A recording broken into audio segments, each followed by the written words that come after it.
जय श्री कृष्णा, राधे राधे। आप सभी भक्तों का आपके अपने यूट्यूब चैनल श्री कृष्ण दीवानी में हार्दिक स्वागत है। आज मैं आपके समक्ष अहोई अष्टमी व्रत की कथा लेकर आई हूँ और इसी के साथ हम जानेंगे अहोई अष्टमी व्रत का शुभ मुहूर्त, पूजन की विधि, महत्व, मंत्र और तारे निकलने का समय भी।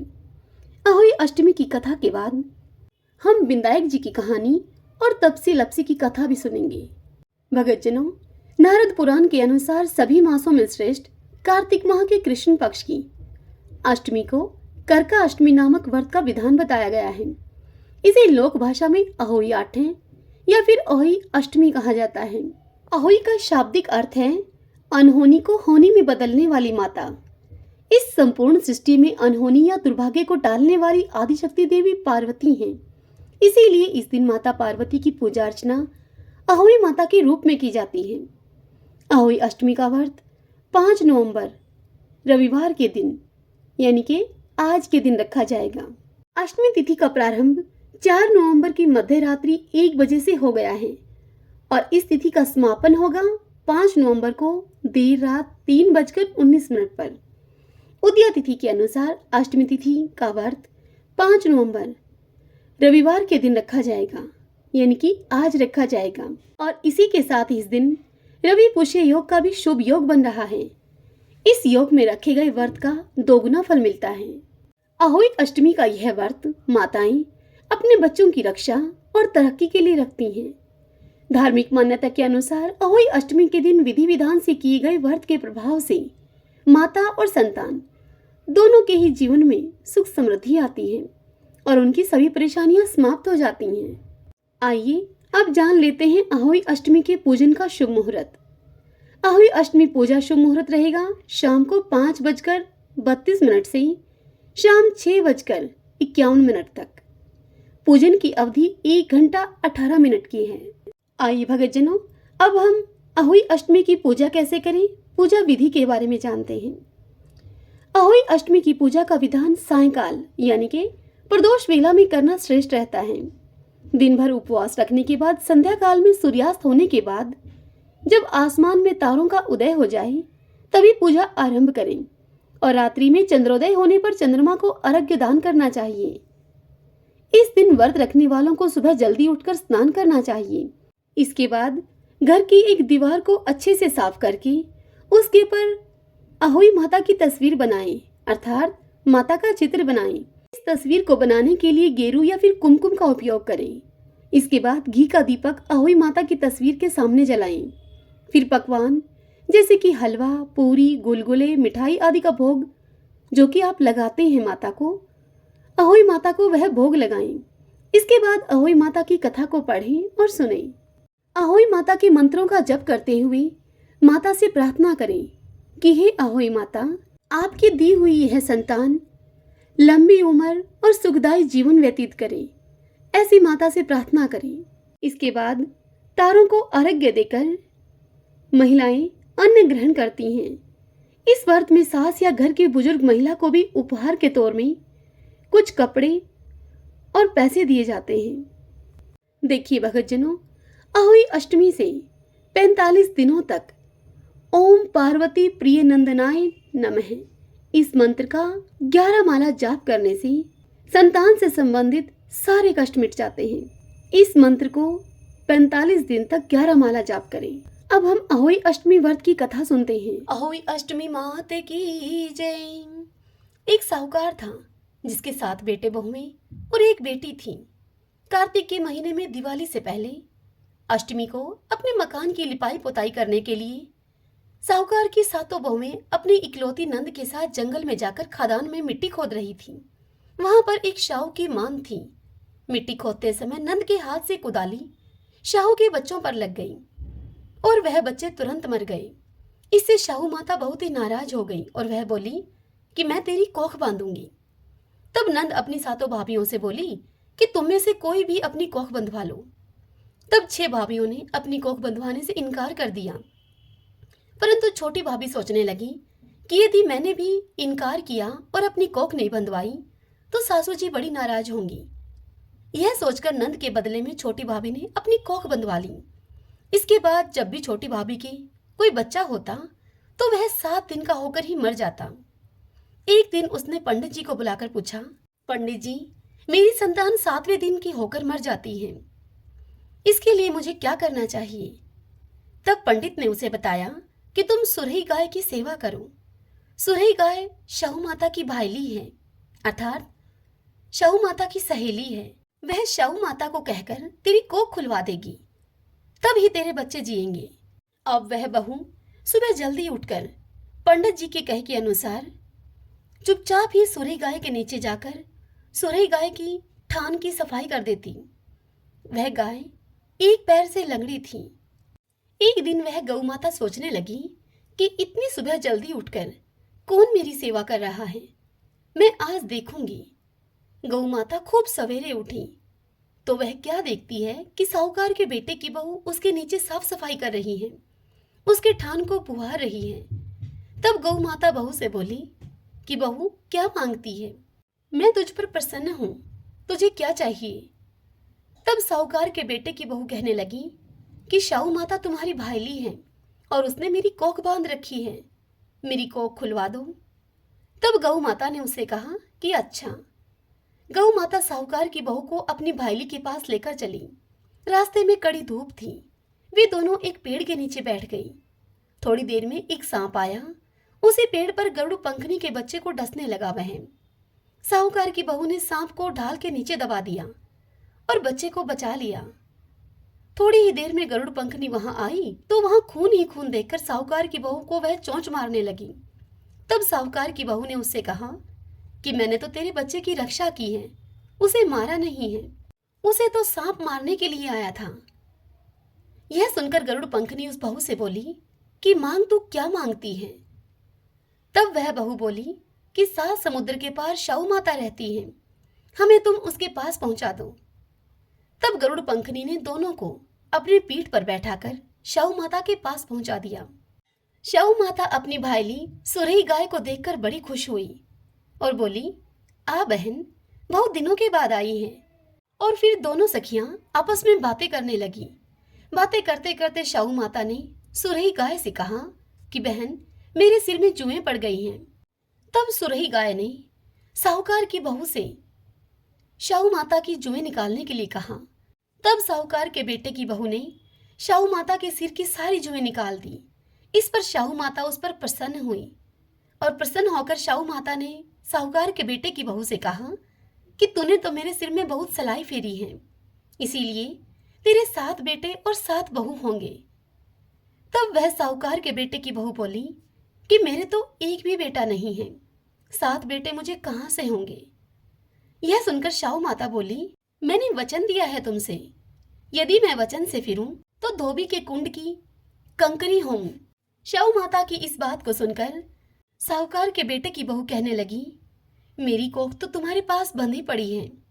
यह सुनकर शाहू माता उसे बोली कि तूने तो मुझे ठग लिया, मैं तेरी कोख खोलती तो नहीं, पर मुझे अब खोलनी पड़ेगी। जा, तेरे घर पर तुझे 7 बेटे और 7 बहुएं मिलेंगी। तू घर जाकर 7 उद्यापन करना, 7 होई बनाकर 7 कढ़ाई करना। जब साहूकार के बेटे की बहू अपने घर को लौट कर आई तो वहां उसने देखा कि 7 बेटे और 7 बहुएं बैठी हैं। उसने 7 होई बनाई, 7 उद्यापन किए, 7 कढ़ाई करी। शाम के समय जेठानियां आपस में कहने लगी कि जल्दी जल्दी धोख पूजा कर लो, कहीं छोटी बहू अपने बच्चों को याद करके रोने न लगे, उससे पहले ही अपनी पूजा पाठ पूर्ण कर लो। जब साहूकार की दूसरी बहुओं की पूजा पाठ पूरी हो गई, आहुई माता का उज्जवल उन्होंने कर लिया, तब उन्होंने अपने बच्चों से कहा कि अपनी चाची के घर जाकर देख कर आओ कि आज वह अभी तक रोई क्यों नहीं है। जब बच्चों ने अपनी चाची के घर आकर देखा तो बच्चे क्या देख रहे हैं कि चाची तो होई बना रही है, खूब उद्यापन हो रहा है। यह सुनते ही जेठानियां दौड़ी दौड़ी उस छोटी बहू के घर आई और आकर उससे कहने लगी कि तूने कोख कैसे खुलवाई? तब वह साहूकार की छोटी बहू कहने लगी कि तुमने तो कोख बंधवाई नहीं, सो मैंने कोख बंधवाई थी, परंतु अब शाहू माता ने दया करके मेरी कोख खोल दी है। हे शाहू माता, जैसे आपने साहूकार के बेटे की बहू की कोख खोली, वैसे ही हमारी और सब परिवार की बहुओं की कोख खोलती जाना। इस कथा को कहते सुनते हुंकारा भरते सभी पर अपनी कृपा करना। इसके बाद विनायक जी की कहानी सुनते हैं। सभी बोलिए विनायक जी महाराज की जय। एक बार गणेश जी एक छोटे बालक के रूप में चिमटी में चावल और चमचे में दूध लेकर निकले। वे हर किसी से यह कह रहे थे कि कोई मेरी खीर बना दो, कोई मेरे लिए खीर बना दो। तब एक बुढ़िया बैठी थी वहां। उसने कहा कि ला, मैं बना दूं तेरे लिए खीर। वह छोटा सा बर्तन चढ़ाने लगी चूल्हे पर। तब गणेश जी ने उससे कहा, दादी माँ, छोटी सी भगोनी मत चढ़ाओ, तुम्हारे घर में जो सबसे बड़ा चरु हो उसे ही चूल्हे पर चढ़ा दो। तब बुढ़िया माई ने वैसा ही किया और सबसे बड़ा बर्तन चूल्हे पर चढ़ा दिया। वह यह देखकर दंग रह गई कि वह तो बर्तन पूरा दूध से भर गया है। तभी गणेश जी ने बुढ़िया माई से कहा कि दादी माँ, मैं नहाकर आता हूँ। खीर थोड़ी देर में बनकर तैयार हो गई। खीर को तैयार हुई देखकर बुढ़िया माई के पोता पोती रोने लगे उस खीर को खाने के लिए। तभी बुढ़िया माई ने चूल्हे से खीर को उतारकर थोड़ी सी खीर चूल्हे में डालते हुए बोली कि गणेश जी, आपको भोग लगे। और फिर खीर के कटोरे भर भर कर अपने बच्चों को दे दिया। पड़ोसन यह सब ऊपर से देख रही थी। उसे देखकर बुढ़िया माई ने यह सोचा कि कहीं यह पड़ोसन इस बात की चुगली ना खा जाए, इसलिए बुढ़िया माई ने एक कटोरा भरकर खीर उसको भी पकड़ा दी। तत्पश्चात बुढ़िया माई के बेटे की बहू ने चुपके से एक कटोरा खीर खाई और उस झूठी कटोरी को चक्की के नीचे सरका दिया। अब तक भी गणेश जी नहीं आए थे। बुढ़िया को बहुत भूख लग रही थी। एक कटोरा खीर का भरकर किवाड़ के पीछे बैठकर एक बार बुढ़िया माई ने फिर से कहा, जय गणेश जी। और फिर बुढ़िया माई ने वह खीर खानी शुरू कर दी। तभी वहां पर गणेश जी आ गए। तब उनसे बुढ़िया माई ने कहा कि आजा रे गणेशिया, खीर खा ले, मैं तो तेरी ही राह देख रही थी अभी तक। तब गणेश जी ने कहा कि दादी माँ, मैंने तो खीर खा ली। तब बुढ़िया माई ने अचंभे से उनसे कहा कि कब खाई? तब गणेश जी बोले कि जब तेरे पोता पोती ने खाई तभी खाई, जब तेरी पड़ोसन ने खाई तब खाई, जब तेरी बहू ने खाई तब खाई, और जब तूने खाई तो पेट मेरा पूरा ही भर गया। यह सुनकर बुढ़िया माई ने कहा कि बेटा, और सारी बात तो सच है, पर बहू बेचारी का तू क्यों नाम लेता है? वह तो बेचारी सुबह से काम में लगी हुई है, उसने खीर कब खाई? तब गणेश जी ने बुढ़िया माई से कहा, चक्की के नीचे देख, जूठा कटोरा पड़ा है। तुमने जब खीर खाई तो मुझे भोग लगाया, पर उसने कोई भोग नहीं लगाया, वो तो वैसे ही खा गई। यह सुनकर बुढ़िया माई ने गणेश जी से कहा कि बेटा, घर की बात है, घर में ही रहने दो, बता बची हुई खीर का क्या करूं? तब गणेश जी ने उनसे कहा कि नगरी को जिमा दूं। लोगों को न्योता दिया तो सब हंसने लगे और बोले कि कल तक तो खाने का पता नहीं था, आज यह नगरी को जिमाएंगे। फिर भी लोग आए और ठाठ से जिमे। नगरी पूरी उन्होंने खीर से जिमा दी। तब भी चरु अर्थात खीर का पतीला पूरा ही भरा था। राजा को जब यह पता लगा तो बुढ़िया को उसने बुलवाया और उससे कहा कि क्यों बुढ़िया, ऐसा चरु तेरे घर अच्छा लगे या हमारे घर? तब बुढ़िया ने उनसे कहा कि राजा जी, उसे आप ले लो। राजा जी ने खीर का चरु महल में मंगवा लिया। लाते ही खीर में कीड़े मकोड़े, बिच्छू और कंछले हो गए और उस खीर से दुर्गंध आने लगी। अब तब राजा जी ने बुढ़िया माई से कहा कि बुढ़िया माई, अपना चरु वापस ले जा, जा तुझे हमने दिया ये। तब बुढ़िया ने कहा कि राजा जी, आप देते तो पहले भी कभी देते, यह चरा तो मुझे मेरे गणेश जी ने दिया है। बुढ़िया ने चरा वापस लिया। लेते ही सुगंधित खीर हो गई। घर आकर बुढ़िया ने गणेश जी से पूछा कि बची हुई खीर का मैं क्या करूं? तब गणेश जी ने बुढ़िया माई से कहा कि झोपड़े के कोने में खड्डा खोदकर तुम उसे गाड़ दो। उसी जगह सुबह उठकर वापस खोदोगी तो तुम्हें धन के 2 चरे मिलेंगे। ऐसा कहकर गणेश जी अंतर्ध्यान हो गए। जाते समय झोपड़ी के लात मारते गए और झोपड़ी के स्थान पर बुढ़िया माई का महल हो गया। बहू जब सुबह उठी तो उसने फावड़ा लेकर पूरे घर को खोद दिया, परंतु उसे कुछ भी नहीं मिला। बहू ने कहा कि सासू जी, थारो गणेश जी तो झूठो है। सास ने कहा कि बहू, मारो गणेश जी झूठो तो नहीं है, ला मैं देखती हूँ।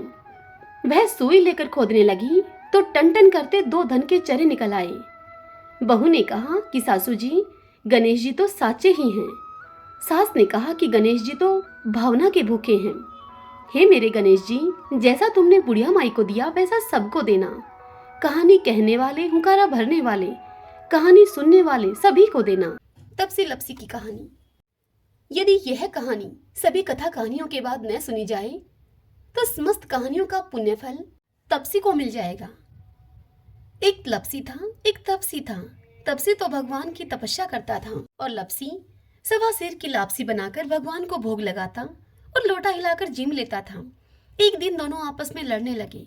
लपसी बोला मैं बड़ा हूँ, तपसी बोला मैं बड़ा हूँ। इतने में ही वहां नारद जी आए और उनसे पूछा कि तुम क्यों लड़ रहे हो। तब लपसी ने कहा कि मैं बड़ा हूँ, मैं सारे दिन भगवान की तपस्या करता हूँ, इसलिए मैं बड़ा हूँ। यह सुनकर लपसी बोला कि मैं सारे दिन भगवान की पूजा करता हूँ, सवा शेर की लापसी बनाकर उनको भोग लगाता हूँ। यह सुनकर नारद जी बोले कि तुम्हारा फैसला मैं कल कर दूंगा। दूसरे दिन तपसी नहा धोकर आ रहा था, तब नारद जी ने 1.25 करोड़ की अंगूठी उसके आगे फेंक दी। जब तपसी ने देखा कि 1.25 करोड़ की अंगूठी उसके आगे पड़ी है, तब तपसी ने वह अंगूठी उठाकर अपने घुटने के नीचे दबा ली और तपस्या करने के लिए बैठ गया। लपसी सुबह उठकर नहा धोकर सवा शेर की लापसी बनाकर भगवान का भोग लगाकर लोटा हिलाकर अब जीमने ही लगा था कि इतने में वहां नारद जी आ गए और नारद जी तपसी के पास जाकर बैठ गए और लपसी को अपने पास बुलाकर बिठाया। तब वे फिर से दोनों कहने लगे कि बताइए नारद जी, हम में से कौन बड़ा है, हम में से कौन बड़ा है। तब नारद जी ने उन दोनों से कहा कि अभी रुको और तपसी से बोले तुम अपना घुटना उठाओ। अब तपसी ने जैसे ही अपना घुटना उठाया 1.25 करोड़ की अंगूठी निकली। तब नारद जी उसे बोले कि ये अंगूठी तो तूने चुराई है, तेरी तपस्या इसलिए अब भंग हो गई है, इसलिए अब से लपसी बड़ा है। यह सुनकर तपसी बोला कि महाराज, मेरी तपस्या का फल मुझे कैसे मिलेगा। तब नारद जी बोले कि तेरी तपस्या का फल कार्तिक नहाने वाली तुझे देंगी। यह सुनकर तपसी बोला कि वो कैसे।